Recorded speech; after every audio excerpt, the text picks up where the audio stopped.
ভিডিওটা করো। এটা কোন জায়গা দেখি দেখি দেখি। আচ্ছা ঠিক আছে, ছাড় ছাড়, ধরো ধরো, এইটা ধরো, ক্যামেরাটা ধরো।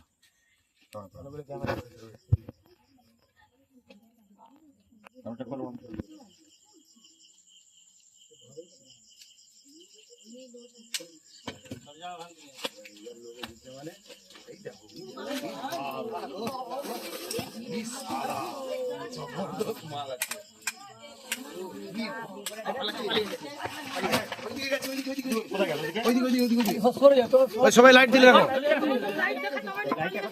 লুজ হয়ে গেছে।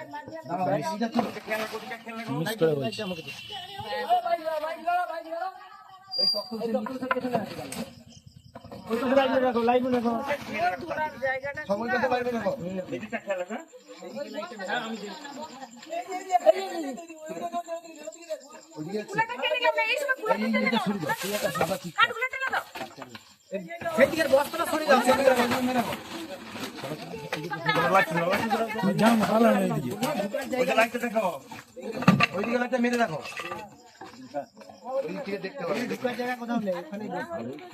লুজ পড়ে গেছে। ঠিক আছে,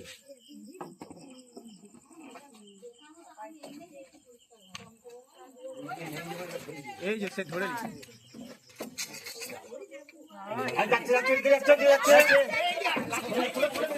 ফলস হয়ে যাচ্ছে।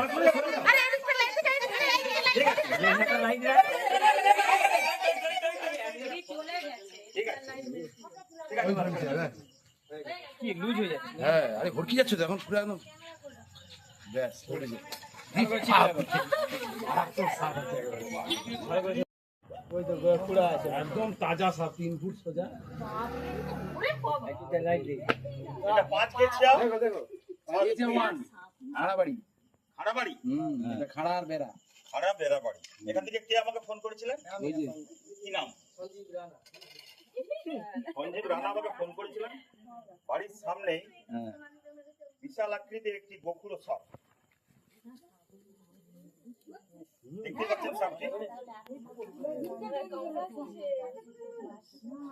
সাপটি রেস্কিউ করলাম আমি সুমিতপুরে।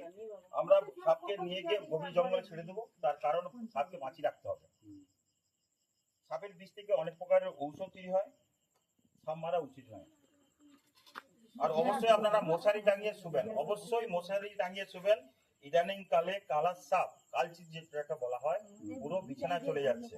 ওরা বিছানায় থাকতে ভালোবাসে, তাই মশারি টাঙিয়ে অবশ্যই শুবেন। যদি কাউকে সাপ কামড়ায়, সোজা হসপিটাল, যত তাড়াতাড়ি সম্ভব 100 মিনিটের মধ্যে হসপিটালে যাবেন, তাহলে সেই সাপ কাটা রোগীকে বাঁচানো সম্ভব। ভিডিওটা কেটে দাও, আবার নতুন করে ভিডিও করে দাও।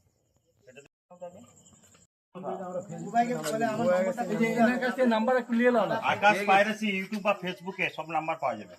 ফেসবুক থেকে লাগাচ্ছি, লাগিয়ে নিতে। ফেসবুকে নাম্বার নিয়ে থেকে লিখো না।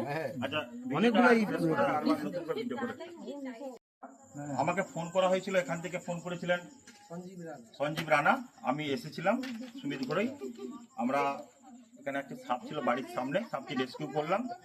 সাপকে বাঁচিয়ে রাখা প্রয়োজনীয়তা আছে, তার কারণ সাপের বিষ থেকে অনেক প্রকারের ঔষধ তৈরি হয়। যে আপনারা হার্ট রোগী বা ক্যান্সার রোগী বা লিভার রোগী, যেসব রোগী আছে, এর বিষ থেকে সেই মহৎ ঔষধগুলো তৈরি হয়। তাই সাপকে মারা উচিত নয়। সাপকে দেখলে আপনারা আমাদেরকে বন দপ্তরে খবর দেবেন। আমরা দিবা রাত্রি যেটা দুটো যখন ইচ্ছা ফোন করবেন, আমরা আসবো। সাপকে নিয়ে গিয়ে আমরা গভীর জঙ্গলে ছেড়ে দেবো। তার কারণ সাপকে বাঁচিয়ে রাখতে হবে। ওটা দেখতে পেলে ফোন করতে, ঠিক আছে? সাপকে দেখতে পেলে ফোন করবেন, দেখে ফোন করতে হবে। আরে আর অবশ্যই আপনারা মশারি টাঙিয়ে শুবেন। মশারি ছাড়া কেউ শুবেন না। বিছানায় চলে যাচ্ছে কালা সাপ। আর সাপ কাটি হলে অবশ্যই সোজা হসপিটাল, যত দ্রুত সম্ভব, সময় নষ্ট না করে হসপিটালে যাবেন। ঠিক আছে? আর এলাকায় আপনারা 1 কিলো চুনের সাথে 250 ব্লিচিং পাউডার মিশিয়ে যদি গলিয়ে জল করে ছড়িয়ে দেন, তাহলে সাপের উপদ্রবটা কম হবে। নমস্কার, আমি সুমিত। ব্লিচিং পাউডার 1 কিলো চুন, তার সাথে 250 ব্লিচিং।